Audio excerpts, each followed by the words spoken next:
আসসালামু আলাইকুম, this is Rashedul Islam, digital IT নেটওয়ার্কে আপনাকে স্বাগত। আমি আজকে আমাদের সবচেয়ে মূল্যবান মানে প্রাথমিক ক্ষেত্রে সবচেয়ে মূল্যবান টপিকটা হচ্ছে এক্সেল এর বিষয় নিয়ে কথা বলবো।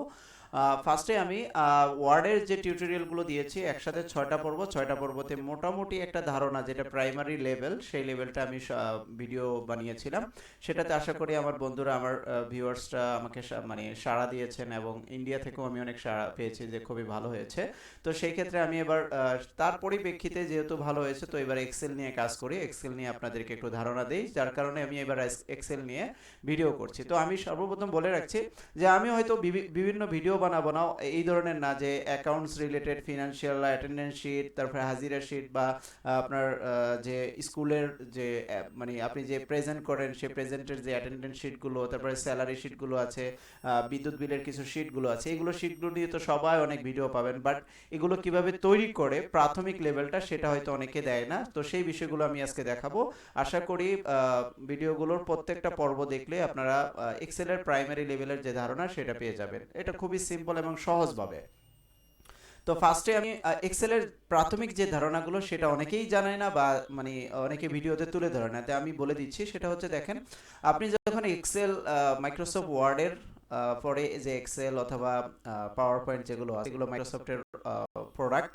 তো এই প্রোডাক্ট অনুযায়ী আপনি যে প্রোডাক্টগুলো ইউজ করছেন, ইউজ করার পরিপ্রেক্ষিতে ওয়ার্ড যেমন কাজ করে, সেম ওয়েতে আপনি সেম ট্যাব, রিবন, এগুলোতে সেম আপনি এক্সেলও পাবেন, সেম আপনি আবার পাওয়ার পয়েন্টও পাবেন, সেম আবার এক্সেস পয়েন্টও পাবেন।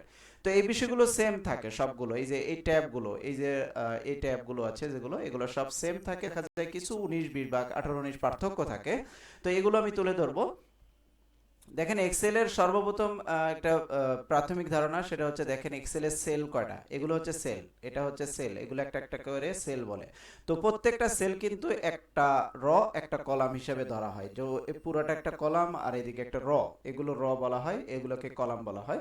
তো দেখেন, আপনি যেখানে কার্সর পয়েন্টটা রাখছেন এখানে হচ্ছে, দেখেন অটোমেটিক ভাবে এটা কালারিং হয়ে গেছে, তার মানে কি এই সোজা যে রটা আছে মানে এটা হচ্ছে ই, আর এই সোজা যে কলামটা আছে এটা হচ্ছে 5।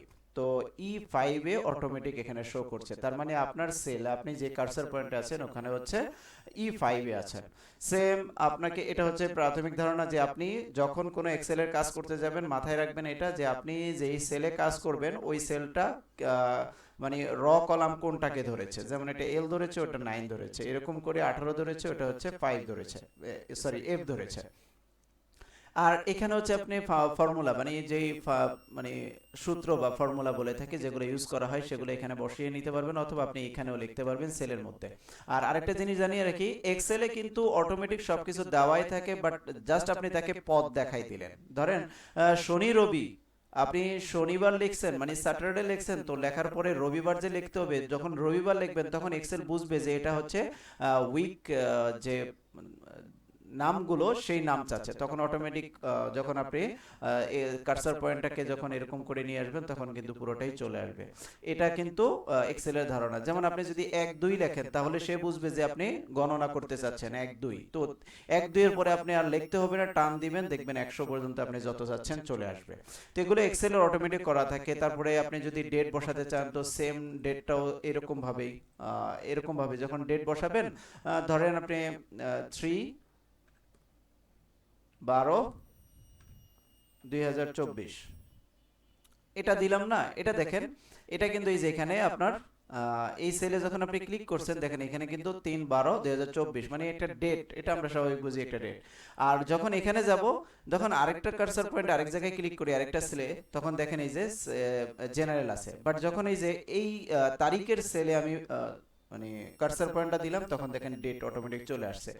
তো এই বিষয়গুলো আমি আপনার প্রাথমিক ধারণা হয়তো সবাই জানে না, অনেকে মনে করে এক্সেল অনেক কঠিন, বাট এই এক্সেল কিন্তু আপনাকে সবকিছু দিয়েই রাখছে, আপনি তাকে তার প্রথম ধারণাটা দিয়ে দেন যে আমি এটা চাচ্ছি, তো সেই ক্ষেত্রে কিন্তু এক্সেল আপনাকে সহযোগিতা করবে। এই বিষয়গুলো খুবই হেল্পফুল এক্সেলের জন্য, অনেকেই ভয় পায়, খুবই সহজ। আর আর আপনি এই এক্সেলে কতগুলো র কতগুলো কলাম আছে এটা অনেকেই জানি না। দেখা যায় আপনি এই cursor point down arrow up arrow click করতেই আছেন, যেতেই আছে, কতগুলো র আছে কতগুলো কলাম আছে আপনি জানেন না। তো সেই ক্ষেত্রে দেখেন এটা এভাবে করে আপনি জানতে পারবেন না। এই যে আমি কিন্তু টোটাল মার্ক করেছি, এখানে ক্লিক করলে টোটাল মার্ক হয়ে যায়, আর যদি বাইরে ক্লিক করেন তখন এটা চলে গেল। সেম যখন এখানে ক্লিক করবেন আপনার এই এক্সেল শিটটার মধ্যে যতগুলো র কলাম আছে সবগুলোই ধরে নিয়েছে। ধরে এখন এটাকে গুণ করবেন কিভাবে বা বুঝবেন কিভাবে, এই যে দেখেন আপনি যখন এখানে ক্লিক করছেন, এখানে ক্লিক করা মাত্রই দেখেন 10 48 57 6 মানে র আছে কতগুলো, 10,48,576টা। আর কলাম আছে কয়টা, কলাম আছে 16,384টা। এই যে সি এর পরে আর দিয়েছে, এখানে দেখেন এই যে আর, এখানে সি দিয়েছে, তো আর মানে র আর কলাম মানে হচ্ছে সি। তো এরকম করে বুঝিয়ে দিয়েছে, আপনি এই দুইটা গুণ করলে বুঝতে পারবেন কতগুলো র কতগুলো কলাম আছে। তো আপনি যদি কেউ প্রশ্ন করে আপনি এখান থেকে সহজে উত্তর দিতে পারবেন, এটা আপনার জন্য ইজি হয়ে গেল। এটা অনেকেই জানে না। আরেকটা হচ্ছে যখন আপনি এক্সেলের কাজ করতে গেছেন, প্রথম শিট ফার্স্ট শিট, আপনি এই যে একটা শিট কাজ করছেন, এই শিটেও আপনি যে এক্সেলের যতগুলো র কলাম আছে এখানেও কাজ করতে পারবেন। পুরোটা ভরে গেল, আপনি চাচ্ছেন যে আরেকটা শিটে আপনি ওই বাকি কাজগুলো করবেন, তো এখান থেকে আবার শিট নিলে নতুন করে আবার এখান থেকে করতে পারবেন।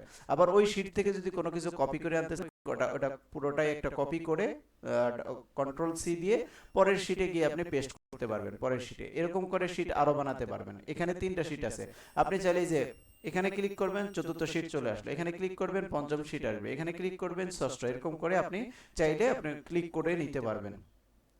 কতগুলো শীট আছে সেটা আবার আরেকদিন ভিডিওতে দেখাবো, কতগুলো শীট আছে এখান থেকে আপনি শীটগুলো নিয়ে দেখতে পারবেন।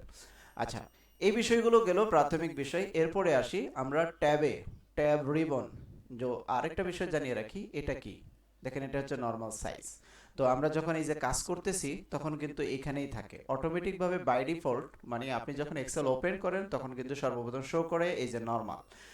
দেন আপনি যখন সেকেন্ডে পরেরটাতে ক্লিক করলেন তখন দেখেন লেআউট, মানে আপনার এক্সেলের যে ডিজাইনটা, মানে আপনি যখন প্রিন্ট করবেন তো প্রিন্টে যখন কাজ করার ক্ষেত্রে এই যে এইভাবে আপনার একটা লেআউট, মানে পেজের ওই আমরা যেরকম কিছু ফটোকপি করি বা প্রিন্ট করি, তো সেই ক্ষেত্রে ওই কাগজের সাইজ অনুযায়ী তৈরি হয়ে যায়। এটা হচ্ছে লেআউট, আর এটা হচ্ছে, সরি আমি আবার দেখাচ্ছি,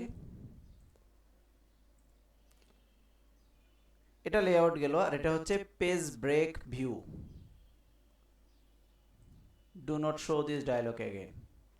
আচ্ছা, এটা কি গেল, page break view, page break মানে আপনি যে পেজে কাজ করতেছেন ওই পেজ থেকে যদি অন্য একটা পেজে যেতে চান, ওইরকম করে আপনি ব্রেক করে আরেক পেজে যেতে চান, সেটা হচ্ছে এখান থেকে যেতে পারবেন। এটা হচ্ছে পেজ ব্রেক। তো আমরা স্বাভাবিক নর্মাল অবস্থায় থাকি আর এটাতে করব না। তো এইভাবে আপনি আবার আগের জায়গায় চলে আসলে এভাবেই যে দেখেন পেজ ব্রেকটা, এই যে দেখেন পেজটা কিন্তু ব্রেক হয়ে আছে অলরেডি, আপনার কিন্তু একটা পেজ করাই আছে। তো এইখান থেকে চাইলে আপনি এগুলো মানে আপনি চাইলে এটা বাদ দিয়ে দিতে পারবেন, আবার আপনি চাইলে পেজ লেআউটেও কাজ করতে পারবেন, আপনি চাইলে পেজ ব্রেকেও কাজ করতে পারবেন, সবগুলো সাইটে আপনি কাজ করতে পারবেন। তো আজকে এই প্রাথমিক বিষয়গুলো নিয়ে আলোচনা হলো, আশা করি এখান থেকে বুঝতে পারবেন এক্সেলের কাজগুলো খুবই সহজ। এরপরে আমি ট্যাবগুলো নিয়ে আলোচনা করব। প্রাথমিক যে ধারণাগুলো এটা সবাই দেয় না, সেটা আমি দিয়ে দিলাম, আশা করি আপনার জানা হয়ে যাবে। তো প্রত্যেকটা টিউটোরিয়াল দিবেন, প্রত্যেকটা ভিডিও দেখবেন, আশা করি এক্সেল সম্পর্কে অনেক বেশি মানে আপনি প্রাথমিক আপনি কিছুই জানেন না, তো সেক্ষেত্রে অনেক কিছু ধারণা চলে আসবে। তো আজকে ভিডিও পর্যন্ত, ভালো থাকবেন, সুস্থ থাকবেন, আসসালামু আলাইকুম।